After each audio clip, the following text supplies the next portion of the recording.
JT. And I'm Aaron, and we're from Hawthorne Heights, and you're watching Under the Gun TV. So how has Screaming Like You Mean It been so far? It's been a lot of fun. We're winding the tour up right now. A lot of good bands. We're happy to be out with Story of the Year, happy to be on Scream It Like You Mean It. Weather's getting colder, that's the only bummer, but we don't have any control over that. I know you guys just did Warped Tour and Story of the Year was on it. Did you get to hang out with them at all over the summer? Yeah, we hung out with them a bunch on the during the summer, and it's actually like our third or fourth time ever touring with Story of the Year. So we've known those guys for a while now, and it's always nice to get back out with them. They're cool guys. We respect their band, and they're really nice people, so it's always good to be on tour with people like that. The Golden Parachutes video came out really cool. What was the concept behind that? Was it like a post-apocalyptic thing going on there? Yeah, the idea behind Golden Parachutes is to try and incorporate as much of the storyline, which is pretty post-apocalyptic, from our album Zero. And it turned out really well. One of our favorite videos that we've done. Filmed it on Warped Tour. We played a couple hours before, filmed a video, and then played the next day. So we didn't have a whole lot of time, but we're really happy with how it came out. Yeah, it was nice to have a video budget once again. You know, we haven't had one in a few years, so to have a label that is willing to put a little bit of money behind video production, it's nice. Yeah, it's definitely it's the most concept type album that we've written for sure. I wouldn't say it goes as deep as anything like, you know, Pink Floyd or anything, but anyway, yeah, you know, there's a concept to it. It's you know, pretty in depth and really involved. We set out to do something that we wanted to do, and it was a lot of fun. How did you guys get set up with Redwood and Sony? Why did you decide to step away from the whole Well, you know, I think when you do things yourself, you're destined to succeed or fail based off your own merits. And one of the things that leads to success is definitely marketing money. And that's one thing that we didn't have. We didn't have the resources to just promote the hell out of our own releases. So it made more sense to go with somebody that was theoretically going to put a lot of money behind us. So Zero came out earlier this summer, end of June, right? Yeah.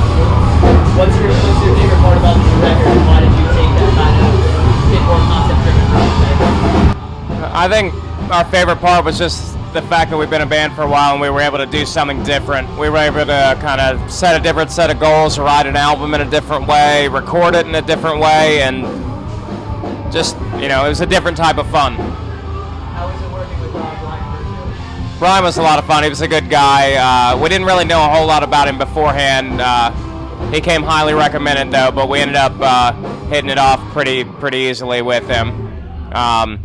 Had some great ideas, worked really well with us, and pushed us as hard as he needed to, and it was a lot of fun. Great experience. You said you did things a little bit different this time. I mean, Sounds of Black and White is almost 10 years old already.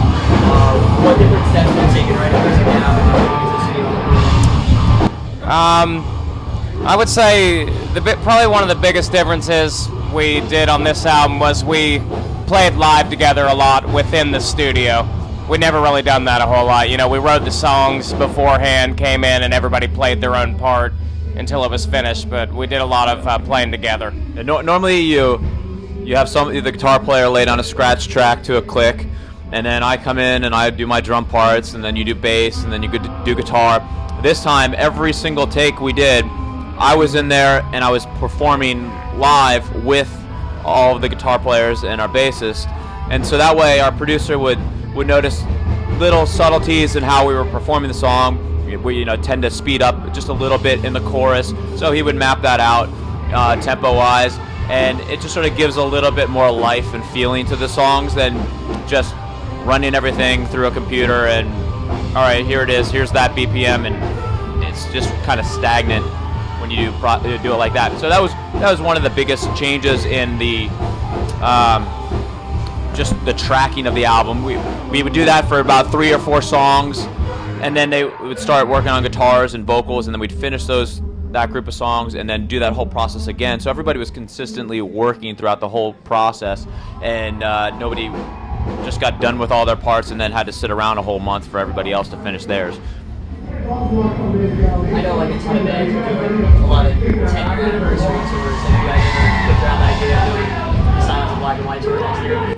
Yeah, but we kick around the idea. We don't know what we want to do yet. It's something that's very special to us, and we want to. If we do it, we want to do it in our unique way because that's what makes it so special, and that's what makes it so fun. And we only want to do it if we can do it the way that we want to do it and right. You don't want to just go out there and not have fun because, you know, that's supposed to be one of our favorite things that we've done, and, you know, we just want to do it right. But, you know, we'll work on it. We'll see what we can get accomplished. We want it to be like a celebration for the fans as well as, you know, an Great achievement, memories for us that we made it 10 years kind of thing. So we want to do something special. Like you mentioned, a lot of people are doing 10 years stuff right now. Doors open. So yeah, hopefully we can make it something special that's a little bit different from what everybody else is doing, and have fun with it. We would do intimate ones. You really need to play places that you're used to playing and places that you've played before because that's what makes it fun. You don't want to play a place that's too big and doesn't have the right like energy. Because that's the whole thing, you know, it's something where you're getting music that was written 10 years ago when you were young and eager. You want to maintain that. What have you guys done to try to stay relevant like this night all the time, all ups and downs in your career? I don't know, I think fan engagement is a big priority for us. And, you know, we've consistently put out music that people can relate to, and I think that helps a lot. We've tried to stay as active as possible being out on the road. Yeah, I think those are the main things. So you got like a bunch of holiday shows coming up. Can you talk a little bit about those? Do you have anything special planned for that?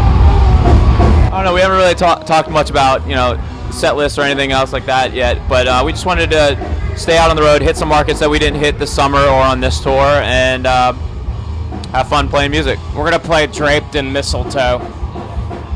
Yeah, absolutely. I mean, it's on a tour like this where you have 6 or 7 bands every night. You're limited to a half an hour set maximum. So normally when we headline, it's at least an hour, if not longer. I know you've been working on the trilogy of the EPs. When is the third EP going to be released? That we don't know, Yeah. but that's the beauty of us doing those ourselves is we can release it whenever we want. Yeah. So Once again, so can you kind of elaborate on what the Zero Collective is so people that don't know about it? yeah, it's you know, kind of a place for our fans to meet and to carry out tasks for us and with us, and a way to engage them and a way for them to kind of be a part of what we're doing.